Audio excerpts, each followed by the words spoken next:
মাত্র একটা ডিম আর একটা সেদ্ধ আলু দিয়ে দুর্দান্ত স্বাদের একটা অবাক করা রেসিপি তৈরি করে দেখাবো, যা একবার খেলেই বারবার খেতে মন চাইবে।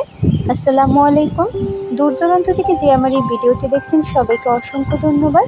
আমি ফারহান ইসলাম, মুনতাহার রান্নাঘরে সবাইকে স্বাগতম। আজকে আমি আপনাদের জন্য মাত্র একটা ডিম আর একটা সেদ্ধ আলু দিয়ে দুর্দান্ত স্বাদের একটা ইউনিক রেসিপি নিয়ে হাজির হয়ে গেছি।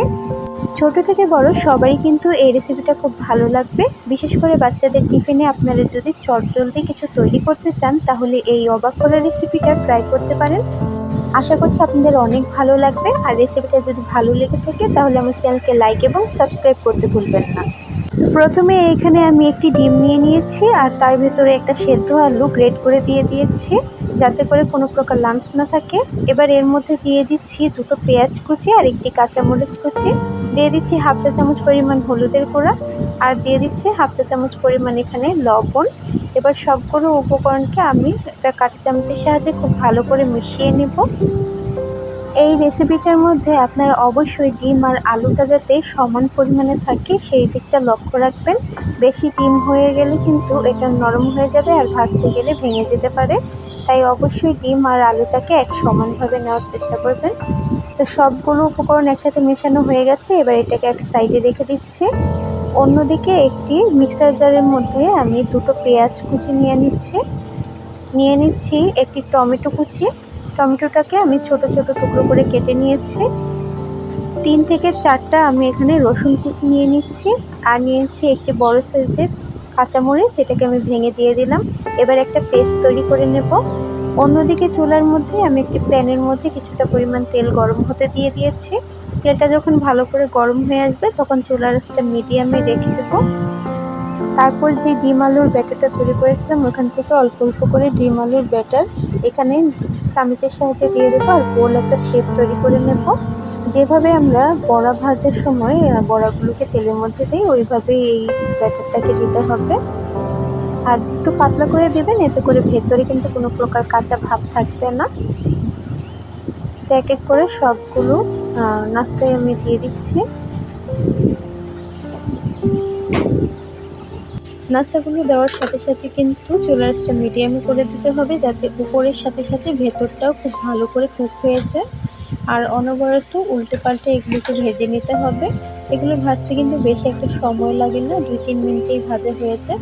তাই অবশ্যই লক্ষ্য রাখবেন যাতে পুড়ে না যায়। এভাবে কিছুক্ষণ পর পরে উল্টে পাল্টে তারপরে যতক্ষণ না একটা সুন্দর ব্রাউন কালার চলে আসছে ততক্ষণ ভেজে নিতে হবে। একটা পাশ সেভাবে ভালো করে ভাজা হয়ে গেলে তারপরে আবার উল্টে দিতে হবে, অপর পাশটা যাতে সুন্দর মতো ভাজা হয়। তো দেখতেই পাচ্ছেন আমার সবগুলো নাস্তা কিন্তু সুন্দর একটা ব্রাউন কালার চলে এসেছে। এরকম ব্রাউন কালার চলে আসছে তারপরে আপনারা তেলের থেকে উঠিয়ে নেবেন।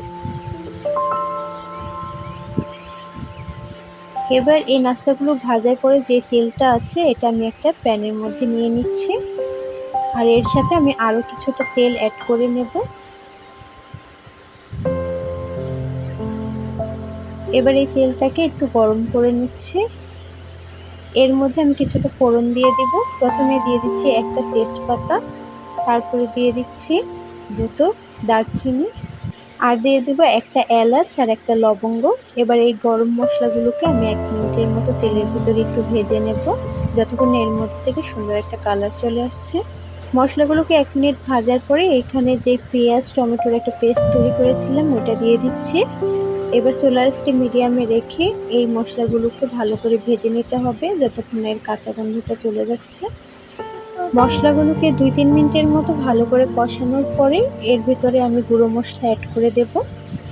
তো প্রথমেই দিয়ে দিচ্ছি ছোটো চামচের হাফ চা চামচ পরিমাণ হলুদের গুঁড়া, হাফ চা চামচ এখানে দিয়ে দিচ্ছি লাল মরিচের গুঁড়া, ঝালটা আপনারা আপনাদের পছন্দ অনুযায়ী দিবেন। হাফ চা চামচ দিয়ে দিচ্ছি ভাজা জিরার গুঁড়া, 1/4 চা চামচ দিয়ে দিচ্ছি ধনিয়ার গুঁড়া, আর 1 চামচ দিয়ে দিচ্ছি এখানে লবণ। এবার সবগুলো মশলাকে আমি খুব ভালো করে কষিয়ে নেব। কষানোর জন্য মিক্সারের জারটা একটু ধুয়ে পানি এখানে অ্যাড করে দিচ্ছি। এবার এই মশলাটাকে খুব ভালো করে কষিয়ে নেব যতক্ষণ না এর ভিতর থেকে তেল ভেসে উঠছে।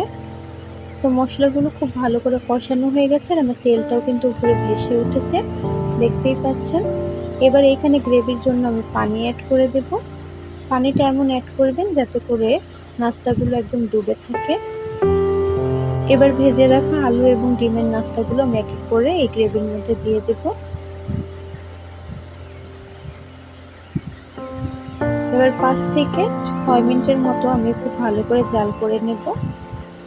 ফিরে এলাম 5 মিনিট পর। আমার গ্রেভিটা কিন্তু অনেকটাই টেনে গেছে আর নাস্তাগুলোও ফুলে গেছে, দেখতেই পাচ্ছেন।